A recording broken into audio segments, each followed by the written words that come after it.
Madame, Messieurs, bonsoir. Nous sommes jeudi et 30 juin. Très bonne fête de l'indépendance à tous. Voici les principaux titres à la une de l'actualité après les hommages officiels rendus par la nation.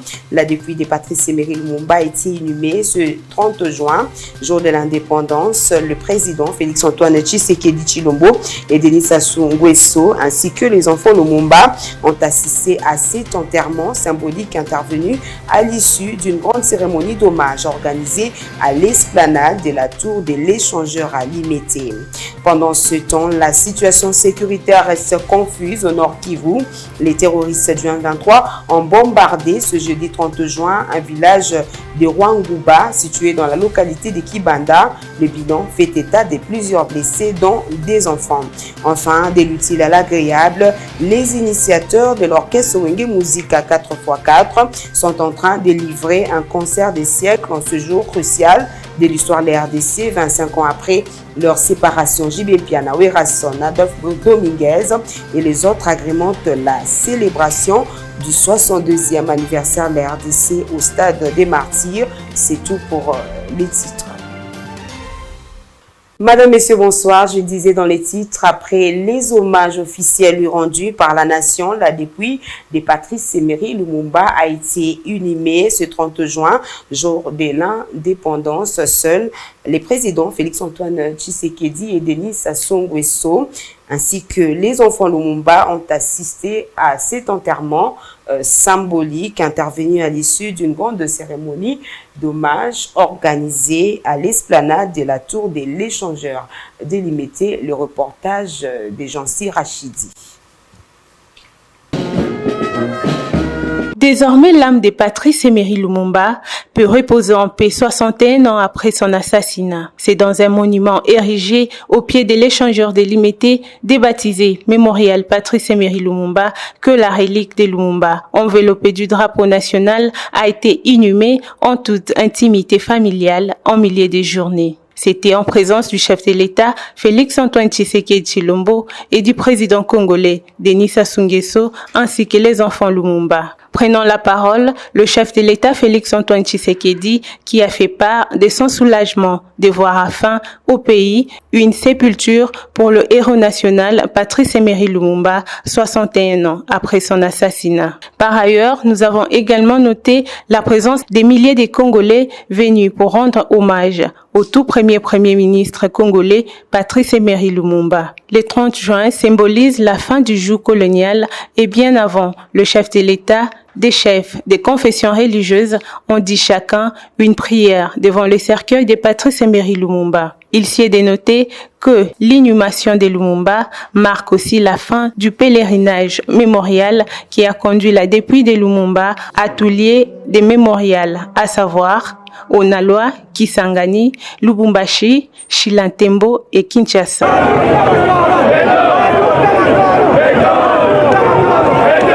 Et bien avant son inhumation, la dépouille de Patrice Emery Lumumba a été exposée à la primature, son lieu à la fois de travail et de résidence comme Premier ministre, chef du gouvernement de la République démocratique du Congo. C'était en présence des officiels, sans oublier le membre de la famille biologique du Premier ministre de la République démocratique du Congo.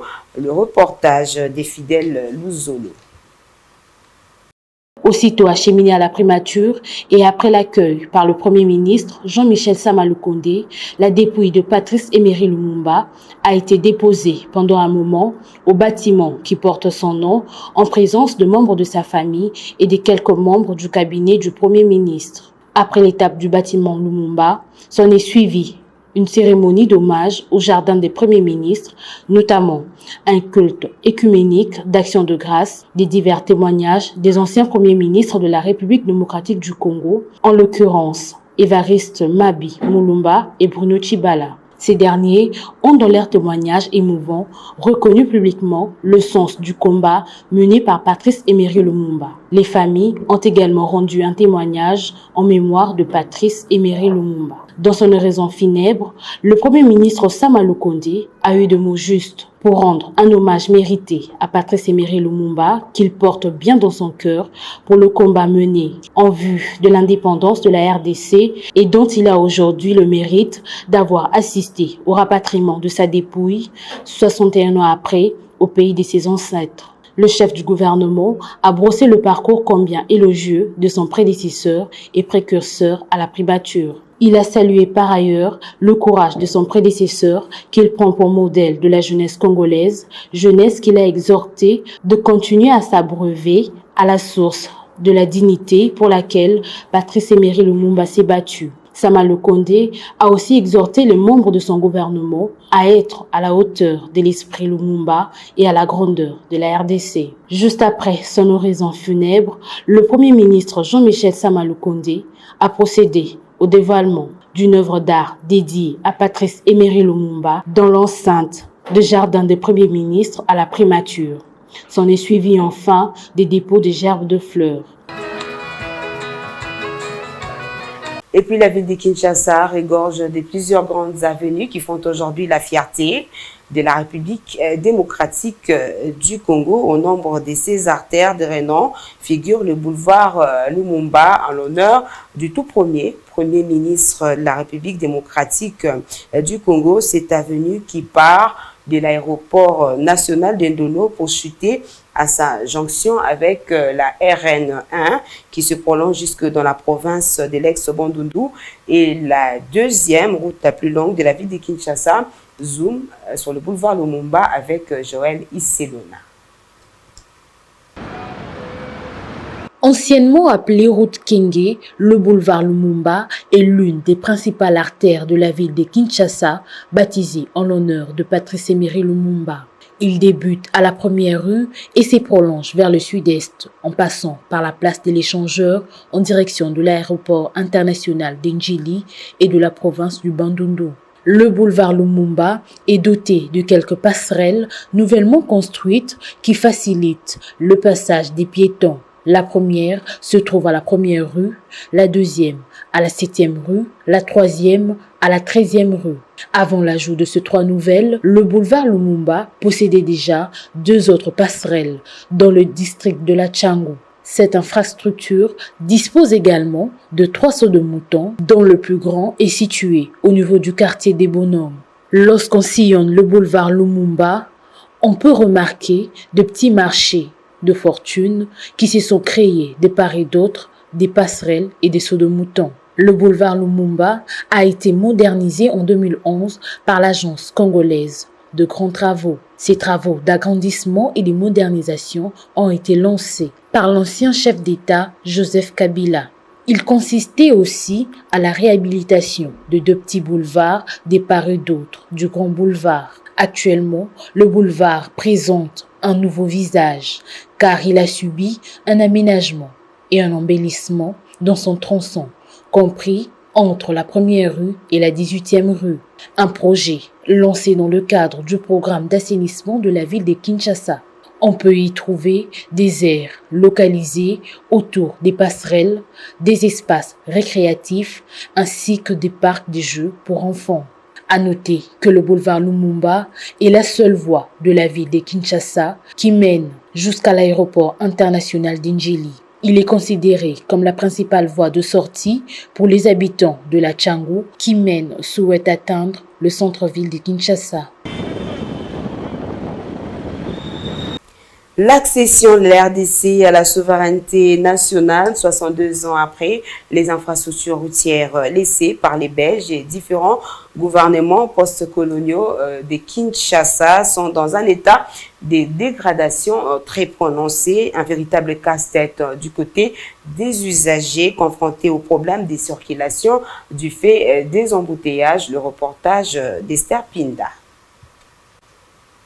Dans son discours lors de la proclamation de l'indépendance de la RDC, le roi belge avait rappelé les vestiges de la colonisation, parmi lesquels les routes et les chemins des fers. Actuellement, les réseaux routiers nationaux de la République démocratique du Congo comptent 152 320 km, dont 7400 km des voies urbaines et 58 305 km des routes générales. D'après la population rencontrée sur terrain, la circulation routière en RDC est un défi au quotidien suite au manque des routes et l'altération des celles existantes. Des routes n'existent pas. Jusqu'ici, le gouvernement n'a fait qu'entretenir et agrandir les routes laissées par les Belges. Mais ce gouvernement de la République n'a rien construit. Voilà pourquoi les phénomènes embouteillage persistent à Kinshasa. Je pense qu'il est impérieux de réhabiliter d'un côté les routes existantes et de l'autre construire des bonnes. Nous n'avons pas de route. Il n'y a pas de route. Quelle route il y a? Non, il n'y a pas de route. Il n'y a pas de route. Puisqu'à l'époque, j'attendais mon père qui me disait, Lumumba faisait avec sa voiture, sa petite voiture, d'ici jusqu'à, on a loin, et on pouvait faire dans une voiture jusqu'à Bukavu, jusqu'à Goma, de Kinshasa. Et moi, j'ai toujours critiqué pourquoi ils ont fait les sortes de moutons, la route de Tchango. Il fallait réhabiliter le chemin de fer. Il fallait réhabiliter le rail de Massina. Ça devait être plus une seule voiture de rail prend 13 à 14 wagons. Un wagon prend plus ou moins 5 bus.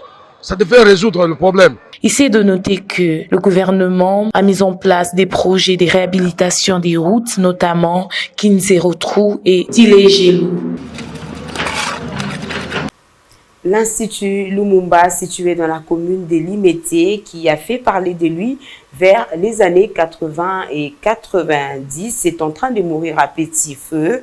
Cet établissement scolaire qui a formé plusieurs personnalités de la République démocratique du Congo fait face à plusieurs difficultés, d'où l'appel lancé par les responsables de cette école en direction du gouvernement pour redonner une belle image à cet établissement scolaire. Zoom à présent sur l'Institut Lumumba, toujours avec Joël Isselona. Situé dans la commune de Limete, à la 17e rue, l'Institut Lumumba, qui porte le nom du tout premier ministre de la RDC, est dans un état de délabrement très avancé. Cet établissement scolaire de renommée comporte en son sein des instituts que sont Institut 1 Lumumba et Institut 2 Lumumba, qui évoluent en vacations jour et soir, le secondaire et les primaires. Ici, ce sont de vieux bâtiments qui semblent être abandonnés, qui servent de salle de classe. À l'intérieur, ce sont des bancs cassés. D'autres salles sont même dépourvues de bons pupitres. Billy Ngwanza, préfet de l'Institut 1 Lumumba, revient sur les difficultés rencontrées dans cet établissement. Nous avons un problème des infrastructures, les bancs surtout. Les conditions hygiéniques ne sont pas acceptables. Il y a des toilettes hors normes pour les enfants. Par rapport à l'effectif que nous avons et les toilettes que nous avons, vraiment, c'est incompatible. Nous avons des locaux sans fenêtres, donc je peux dire en état de délabrement avancé.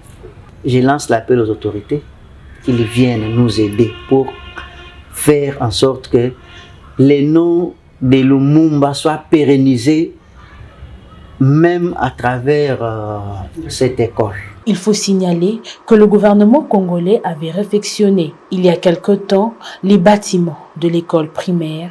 Actuellement, cet institut regorge également un bâtiment d'école primaire d'application bien équipé. Ces derniers font tant bien que mal à ce jour la fierté de l'Institut Lumumba. Et puis coup de projecteur sur les différents marchés de Kinshasa, la température des marchés avant et après l'indépendance de la République démocratique du Congo. Au rendez-vous dans ce journal du 30 juin, Jemima Bolumbu a fait le déplacement du marché central de Kinshasa, communément appelé Zando, et a recueilli les réactions de quelques vendeurs et vendeuses. Regardez.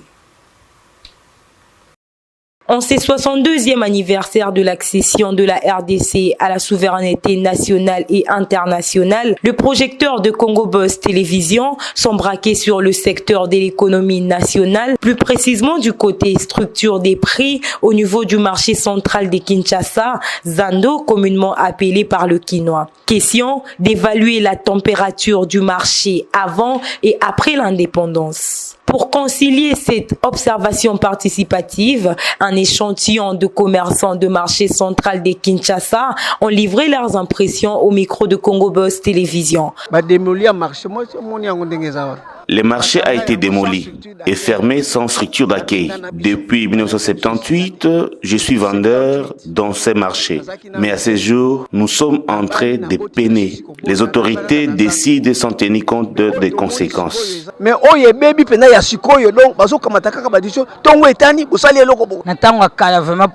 À l'ancienne époque, nous avions juste le taxe PAT. Mais à ces jours, il y a plusieurs taxes, notamment le paiement des tickets chaque jour, 500 francs. Récemment, l'on nous a demandé de payer $40 pour le table. Nos maris n'ont plus de travail et c'est nous qui subvenons aux besoins de la maison. Nous venons du matin au soir sans pour autant vendre. Malgré cela, la police du marché ne cesse de récolter les différentes taxes. Que l'État congolais trouve une solution. À ces jours, comme l'on peut s'en rendre compte, depuis sa démolition par l'hôtel de ville de Kinshasa, afin d'y ériger un marché moderne, les travaux tardent à commencer sous l'œil impuissant du gouvernement de la République. Et puis, 30 juin 1960, 30 juin 2022, cela fait très exactement 62 ans depuis que la République démocratique du Congo a accédé à l'indépendance. L'accession de la RDC à la souveraineté nationale n'a été un chemin sans encombre. Plusieurs événements douloureux ont précédé l'événement de ce jour. Alors, question, quelles sont les personnalités phares ayant contribué à l'indépendance de la République démocratique du Congo? Suivez ce récit de Deborah Wamba.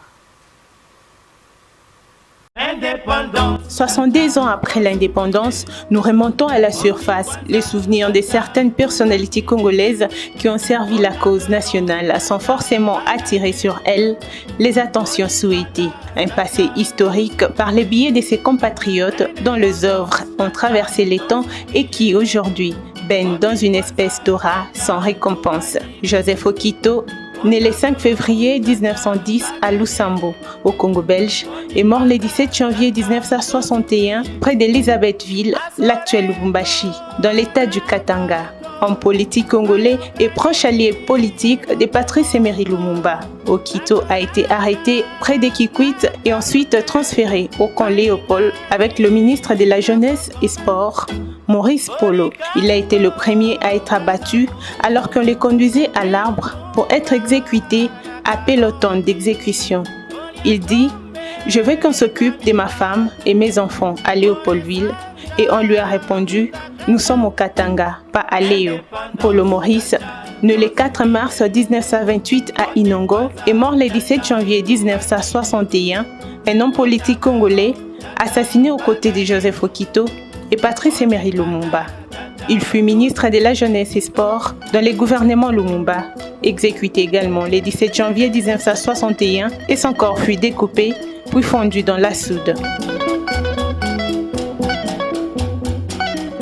Joseph Kasavubu, né vers 1917, est mort le 24 mars 1969 et le premier président de la République du Congo Léopoldville de 1965 à 1960. Fondateur de l'ABACO, il a fortement lutté pour l'indépendance du Congo aux côtés de Patrice Emery Lumumba. Daniel Kanza, appelé affectueusement Bouta Kanza, est un homme politique congolais né à Luozi, au Bas-Congo, au Congo belge, en 1909 et décédé à 81 ans à Kinshasa en 1990. Ancien militaire, il a été arrêté avec Joseph Kasavubu le 4 janvier 1959, alors vice-président de l'ABACO. Le chanteur de l'indépendance Tcha-Tcha, Joseph Kabasele, connu sous le pseudo Grand Calais, Né le 16 décembre 1930 à Matadi et mort le 11 février 1983 à Paris. Il est le chanteur de la chanson Cha-Cha, accompagné de son groupe African Jazz, dont les paroles sont chantées dans les 3 langues principales du Congo, à savoir Lingala, Kikongo et Chiluba. Les principaux versets de la chanson comprennent les acronymes des principales fonctions politiques au sein du mouvement indépendantiste congolais. Il s'y est de signaler que parmi ces pères de l'indépendance, quelques-uns, dont Joseph Okito et Paulo Maurice, ont été décorés à titre posthume durant ce 62e anniversaire de l'indépendance de la RDC.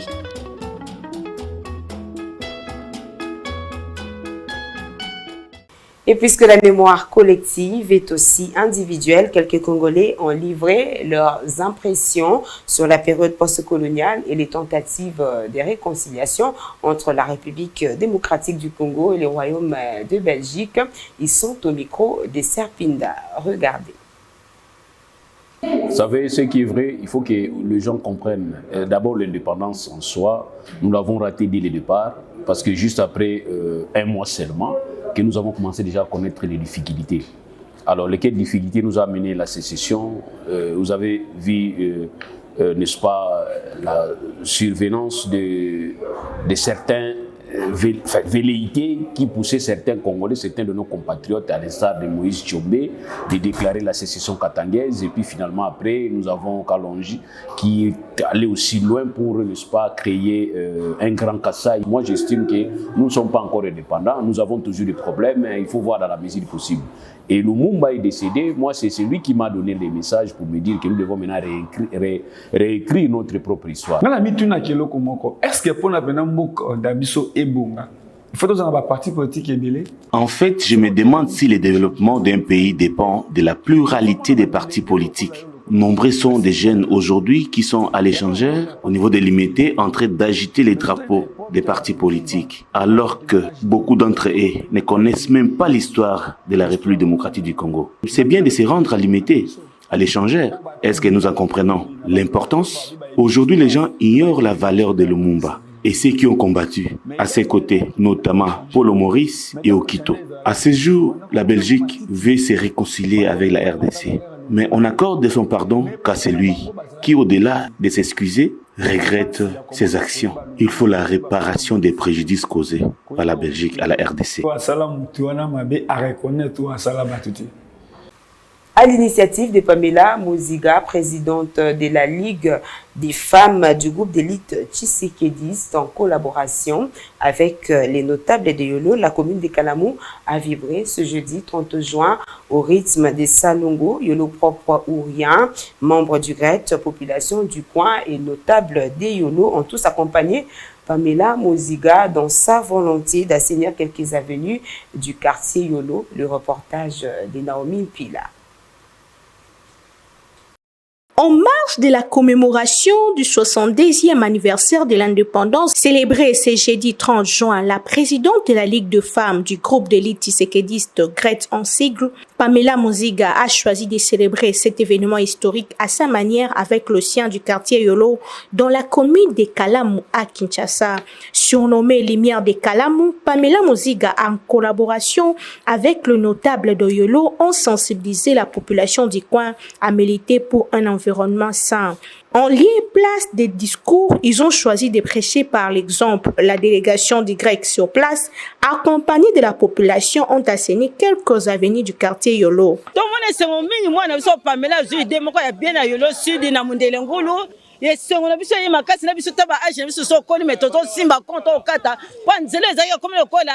Rivière. Présent à l'activité, Patrick Tchaba, coordonnateur des GRET, n'a pas manqué à louer l'initiative qui, selon lui, entre dans le cadre de la vision du chef de l'État. Coup de chapeau bas à elle, pourquoi? Parce que mes gens, mon entourage a commencé à comprendre que non, pour que nous puissions aller très loin, il faut travailler à les initiatives de créativité. Vous comprendrez qu'elle est venue sensibiliser. La base, c'est notre cellule d'ailleurs, qui a pris le bœuf par ce corne afin de faire ce travail ce 30 juin, afin de soutenir le président de la République d'aller du travail. Très satisfaite du résultat et de la mobilité de la population, Pamela Moziga promet une série de salons toujours à l'initiative de Yolo Propre.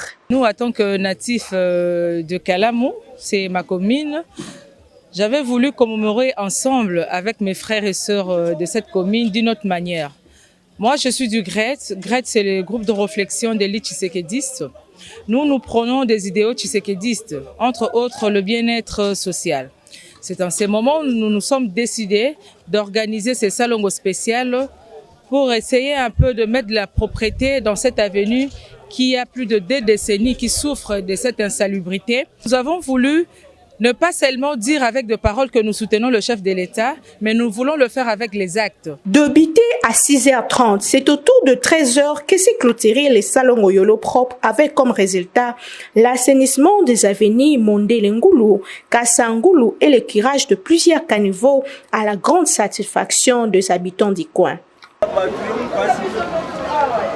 On va prendre les chapitres liés à la sécurité. Je le disais dans les titres, dans le Nord Kivu, la situation sécuritaire reste confuse selon des informations qui nous sont parvenues. Les terroristes du 23 ont bombardé ce jeudi 30 juin un village de Rwangouba situé dans la localité de Kibanda. D'après Justin Ngesingouva, président de la société civile de la localité de Kibanda, qui a livré cette information, il y a eu plusieurs blessés, dont les enfants. Il précise également que les forces armées de la République démocratique du Congo ont de nouveau perdu les 2 villages reconquis mercredi. Il s'agit de Kabindi et Shengerero dans le groupement Jomba. Il a été joint au téléphone par Krioni Kibou.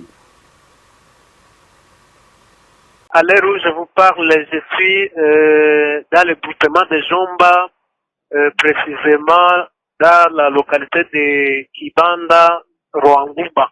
Hier, tout justement, il y avait des affrontements entre les FARDC et les M23 et les FARDC avaient récupéré quelques milliers où les M23 opéraient. Mais vers le soir, le FARDC s'est retiré dans ce milieu et les M23 maintenant, ce matin, on a bien confirmé que les M23 a récupéré ce milieu sans même combattre, sans même combat.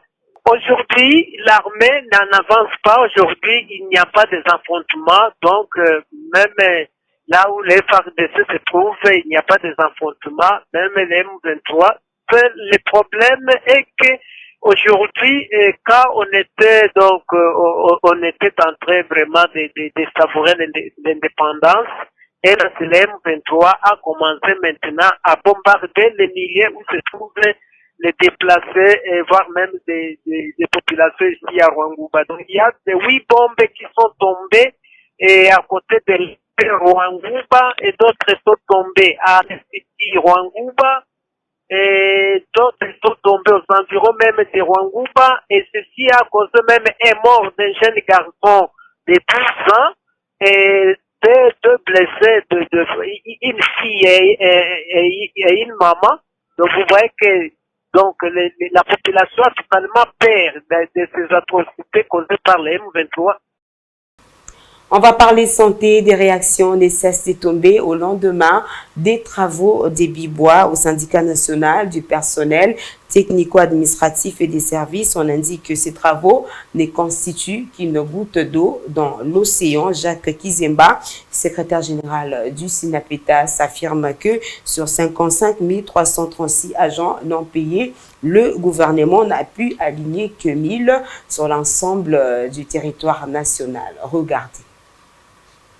Les travaux des Bibois devaient établir entre autres sur l'évaluation de la mise en œuvre du protocole d'accord signé le 20 janvier 2022, l'examen du nouveau barème de la prime des risques, la promotion en grade, la titularisation, l'admission sous statut et la mise à la retraite. Côté administratif, on indique que les conclusions de ces travaux ne sont qu'une goutte d'eau dans l'océan. Jacques Kizemba, secrétaire général du SINAPETAS, en donne pour preuve l'effet que sur les 50 55 336 agents non payés, le gouvernement n'a accepté d'aligner que 1000 sur l'ensemble du territoire national, d'où son mécontentement. Le gouvernement reconnaît tous ces problèmes-là, mais c'est la solution qui n'a pas été à l'auteur. La solution n'a pas été à ce que nous attendions. Par exemple, pour ce qui nous concerne, nous, administratifs, nous sommes 57 336 agents qui ne sont pas payés la prime de risque.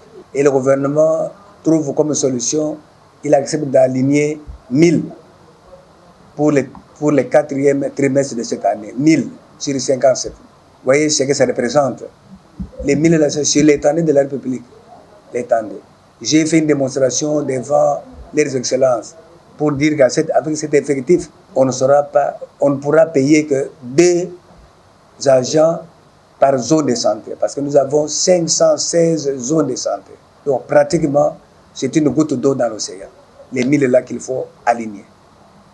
C'est ce qui justifie notre mécontentement. D'ailleurs, aujourd'hui, là, après cette interview, nous allons rédiger une lettre que nous allons adresser, une lettre de mécontentement que nous allons adresser au gouvernement.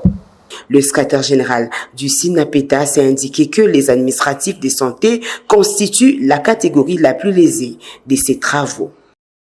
Et la musique s'invite aussi dans cette édition du journal. Les yeux des mélomanes sont focus sur les concerts du siècle de Wenge Musica 4x4.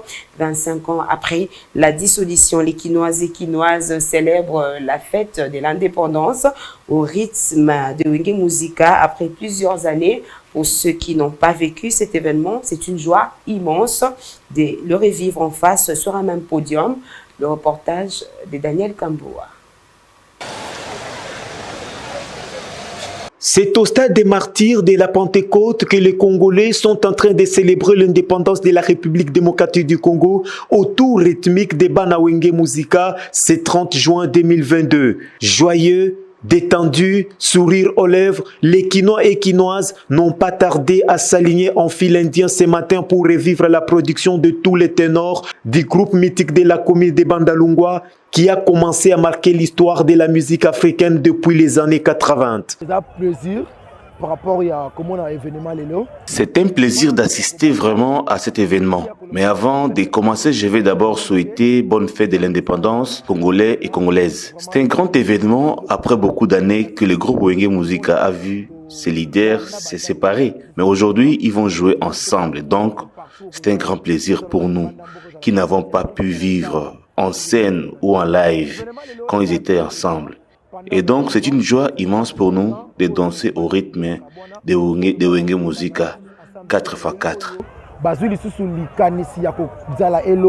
Notons qu'une partie des recettes que voit régénérer les concerts de Wenge Musica 4x4 tout terrain ce 30 juin 2022 sera déversée comme soutien aux forces armées de la République démocratique du Congo engagées au front contre les groupes armés à l'origine de l'insécurité dans la partie est du pays, notamment le rebelle du M23 soutenu par le Rwanda. Et entre la musique et les sports, il n'y a qu'un pas organisé dans des conditions très difficiles. Le secrétaire général de la Fédération congolaise de football, l'association belge Sitwatala, fait le bilan de la 57e Coupe du Congo et annonce un nouveau format dès la saison prochaine. Il a dit au micro de Daniel Kamboua. Cette compétition a été organisée dans un contexte très difficile. Étant donné que nous avons subi des effets collatéraux du retard qu'a accumulé le championnat de la foot. Vous savez que le championnat était suspendu pendant au moins 3 mois. Or, d'ordinaire, quand on organise la phase depuis la phase finale, le club de la foot sont déjà exempts de leur compétition, donc finissent leur compétition et s'engagent librement à la Coupe du Congo.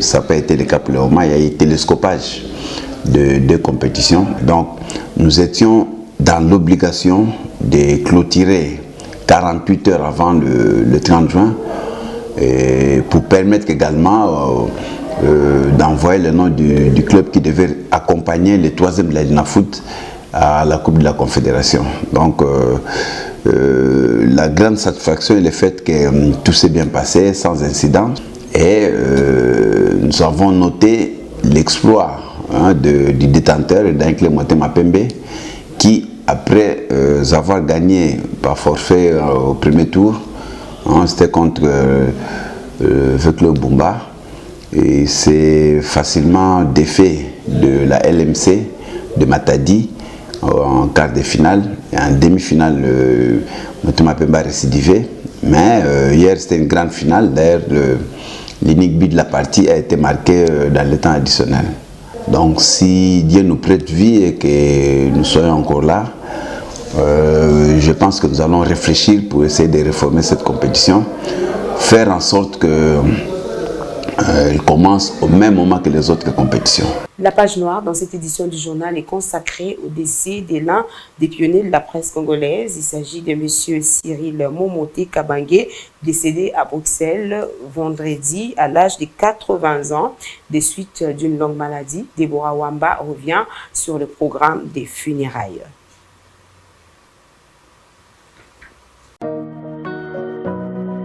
Programme de funérailles de M. Cyril Momoté Kabangé, né à Kinshasa le 24 avril 1942 et décédé à Anderlecht le 17 juin 2022.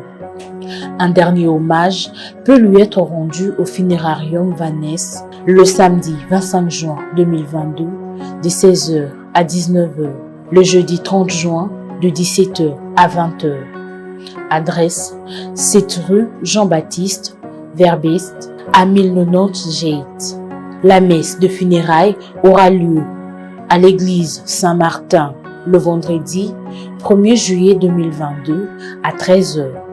Place Reine Fabiola, 2 1083 Ganchoren. Réunion à l'église à 12h45. L'inhumation aura lieu au cimetière Tcherbik à 14h45.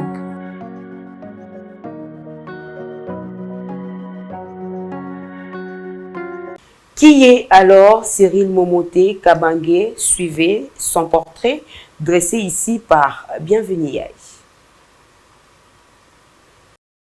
Le journaliste Cyril Momoté Kabangé, l'un des pionniers de la presse congolaise pendant ses années de gloire, est décédé à Bruxelles vendredi, à l'âge de 80 ans, des suites d'une longue maladie. Selon l'ACP, qui a annoncé cette nouvelle, Cyril Momoté, un journaliste doté d'une vaste culture, a longtemps œuvré comme conseiller politique du ministre de l'Information, Sakombi Inongo, après avoir été rédacteur en chef de 1967 à 1976, successivement des revues Zahir Hebdo, Horizon 80 et Courrier d'Afrique, des magazines qui vont engendrer plus tard des quotidiens Elima et Salongo notamment. Né à Kinshasa le 13 avril 1942, il effectue des études supérieures des lettres, économie politique et journalisme au Collège des sciences économiques et sociales de Paris et à l'Université de Strasbourg en France. À son retour dans son pays, il va diriger tour à tour ses périodiques de renom avant d'être engagé par l'archidiocèse de Kinshasa,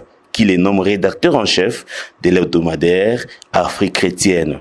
C'est en cette qualité qu'il rédige un éditorial qui avait fait sensation à l'époque, dans lequel il prenait la défense du cardinal Malula dans les longs différends nés entre les prélats catholiques et le président Mobutu, qui avait décidé de la suppression des prénoms chrétiens au lancement du recours à l'authenticité. Malula sera forcé à l'exil à Rome le 11 février 1972, tandis que Cyril Momoté va être arrêté et envoyé à Makala. Après sa sortie de prison, il devint, en 1977 et 1991, tour à tour, conseiller chargé de l'information du gouverneur de la ville-province de Kinshasa, conseiller politique puis principal du ministre de l'Information et conseiller culturel à l'ambassade du Zaïre à Paris puis à Dakar. Paix à son âme. Ce journal est terminé, mais pour tous ceux qui nous ont pris en cours de diffusion, voici le rappel des titres. Après les hommages officiels rendus par la nation, la dépouille de Patrice Emery Lumumba a été inhumée ce 30 juin, jour de l'indépendance. Seul le président Félix-Antoine Tshisekedi Tshilombo et Denis Sassou Nguesso, ainsi que les enfants Lumumba, ont assisté à cet enterrement symbolique intervenu à l'issue d'une grande cérémonie d'hommage organisée à l'esplanade de la tour de l'échangeur à Limité. Pendant ce temps, la situation sécuritaire reste confuse au Nord Kivu. Les terroristes du 23 ont bombardé ce jeudi 30 juin un village de Rwangouba situé dans la localité de Kibanda. Le bilan fait état de plusieurs blessés, dont des enfants. Enfin, de l'utile à l'agréable, les initiateurs de l'orchestre Wenge Musica 4x4 sont en train de livrer un concert des siècles en ce jour crucial de l'histoire de la RDC. 25 ans après leur séparation, J.B. Piana, Werason, Adolphe Dominguez et les autres agrémentent la célébration du 62e anniversaire de la RDC au stade des Martyrs. Ce journal est terminé. Au nom de toute l'équipe rédactionnelle qui a concouru à son élaboration, je vous dis merci de l'avoir reçu chez vous. Passez une très belle fête de l'indépendance en compagnie de nos programmes. Au revoir.